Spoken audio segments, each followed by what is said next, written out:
कुचू पुचू तुम कहाँ हो? मुझे अच्छा नहीं लग रहा तुम्हारे बिना। कब बात करोगे मुझसे मेरे प्यारे प्यारे कुचू पुचू?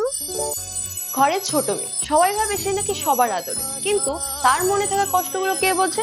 কেউ না। সবার মুখে হাসি ফুটিয়ে রাখতে সে সব থেকে ভালো জানে, আর তার সাথে সাথে নিজের চোখের জল লুকিয়ে রাখতে সে সব থেকে ভালো পারে। সবার জন্য চিন্তা করে, সবার খোঁজও নেয়, কিন্তু তার নিজের খেয়াল রাখার মতন মানুষের যেন বড্ড অভাব। সবাই তাকে বলে তুই নাকি ভীষণ স্ট্রং, কিন্তু সবাই ভুলে যায় শক্ত মনের মানুষগুলোই ভেতরে ভেতরে ভেঙে চুরমার হয়ে যায়। ঘরের ছোট মেয়ে তো সে, কিন্তু দুর্বল নয়। আসলে নিজের কষ্ট লুকিয়ে রাখার বিদ্যায় সে সবচেয়ে পারদর্শী। जब मेरे साथ कोई बहुत प्यार से बात करता है मैं डर जाती हूँ, मेरा रोना निकल जाता है।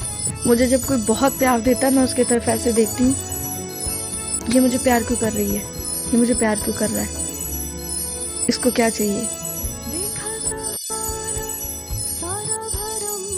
मैंने तो बख्शा है लोगों को, जिन्होंने गलत भी किया मैं आज भी बख्श देती हूँ। मैं आज भी ये सोचती हूँ कि जा तेरे को उसके हवाले किया, मैं नहीं, तेरे को वो देखेगा। रांझा रांझा आके बुलाਉਂਦੇ यार ਮੈਨੂੰ ਕੰਨੀ ਮੁੰਦਰਾ ਪਵਾਲ ਮਾ ਕਿਨਾ